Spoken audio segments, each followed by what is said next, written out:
नमस्ते बच्चों, मैं पिंकी गांधी फ्रॉम लियाल पब्लिक स्कूल।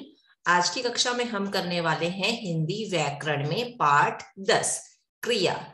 जैसे कि हम पढ़ चुके हैं संज्ञा, सर्वनाम और विशेषण, और आज हम पढ़ने वाले हैं क्रिया, जिसको इंग्लिश में कहा जाता है वर्ब।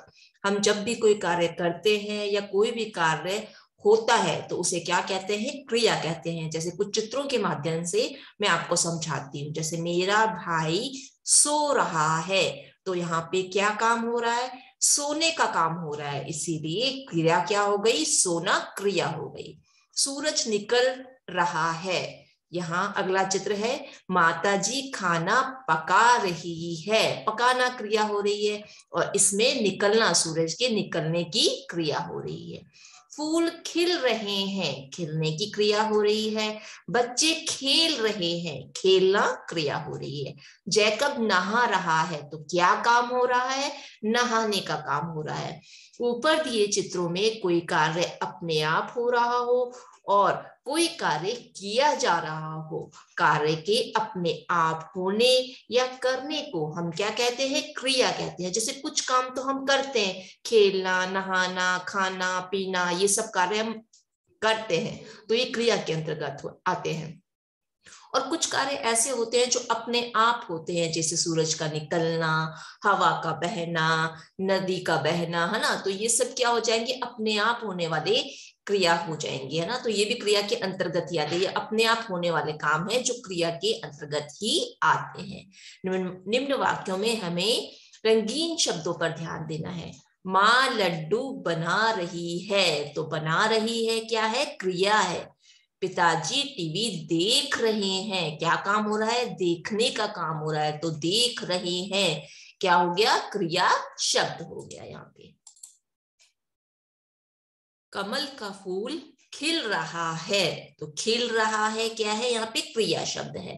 बच्चे भाग रहे हैं, क्या काम हो रहा है? भागने का, तो ये क्रिया के अंतर्गत है।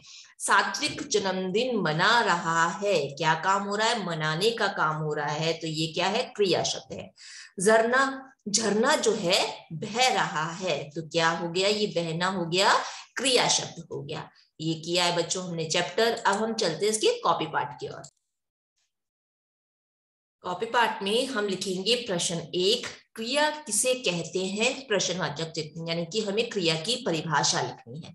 जिस शब्द से काम के करने या होने का पता चले उसे क्रिया कहते हैं। जिस भी शब्द से हमें काम के करने का पता चलता है, जैसे खाना पीना, उठना बैठना, नहाना, तो ये क्या है? काम के करने या होने का, जो अपने आप होते हैं, होने का पता चले उसे क्रिया कहते हैं।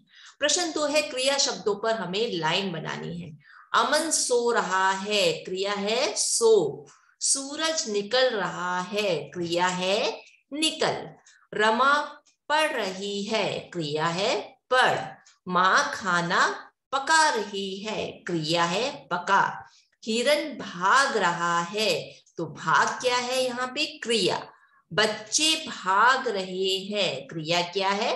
भाग। झरना बह रहा है, तो ये क्या हो गया बच्चों? बहना। बह हो गया क्रिया शब्द। ये बच्चों हो गया है हमारा क्रिया का अध्याय। आपको क्या करना है? नीट एंड क्लीन राइटिंग में इसे अपनी कॉपी में नोट डाउन करना है। आगे चलते हैं अगले चैप्टर की ओर। अगला अध्याय है हमारा पाठ 11, विलोम शब्द। विलोम शब्द किसे कहते हैं? जो उल्टे अर्थ देने वाले शब्द होते हैं उसे हम विलोम शब्द कहते हैं। जैसे हम इन सब शब्दों का उल्टा यहाँ पर लिख देंगे तो ये इसका विलोम शब्द हो जाएगा। जैसे काला, काला का विलोम शब्द होगा, सॉरी, यहाँ पे हम लिखेंगे आना। आना का विलोम शब्द हो जाएगा जाना। पास, दूर, नया, पुराना, सोना, जागना। कठिन, सरल। कठिन का विलोम क्या होता है? उल्टा क्या होता है? सरल। उल्टा, सीधा। उल्टा का क्या विलोम शब्द हो जाएगा? सीधा। खट्टा, मीठा। आना, आना का विलोम शब्द हो जाएगा जाना। अमीर, अमीर का विलोम शब्द हो जाएगा गरीब। मोटा, मोटा का विलोम शब्द हो जाएगा पतला। सुबह, सुबह का विलोम शब्द हो जाएगा शाम। ये हो गया है बच्चों हमारा अध्याय 11 विलोम शब्द।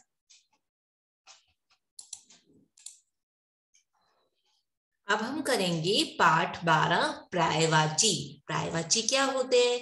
जैसे आपके बहुत सारे नाम होंगे, मम्मी किसी और नाम से बुलाती होगी, पापा किसी और से नाम से बुलाते होंगे, स्कूल में कोई और नाम होगा ना, लेकिन वो सब क्या है? आप ही के नाम है ना। तो यानी कि समान अर्थ देते हैं, यानी कि आपके बहुत सारे नाम हो सकते हैं।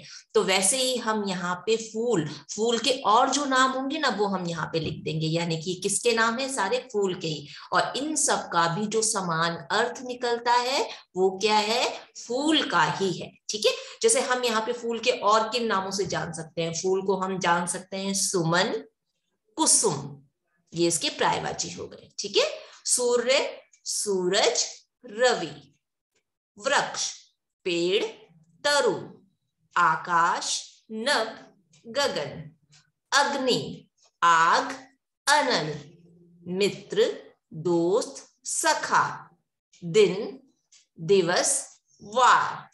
ये हमने पर्यायवाची किए हैं। फिर से बता देती हूँ मैं आपको, पर्यायवाची शब्द क्या होते हैं? समान अर्थ देने वाले जो शब्द होते हैं उसको हम पर्यायवाची कहते हैं। यानी कि फूल को जो यहाँ पे हमने शब्द दे रखे हैं उनको और किन नामों से जाना जा सकता है वो हमने यहाँ लिखे हैं। ये हो गए हैं बच्चों हमारे क्रिया, विलोम शब्द और पर्यायवाची। अब आपको क्या करना है? नीट एंड क्लीन राइटिंग में इसे अपनी कॉपी में नोट डाउन करना है और अपने सब्जेक्टिव टीचर्स के पास इसको सेंड करना है। आज की मैं मेरी कक्षा यहीं समाप्त कर रही हूँ। धन्यवाद।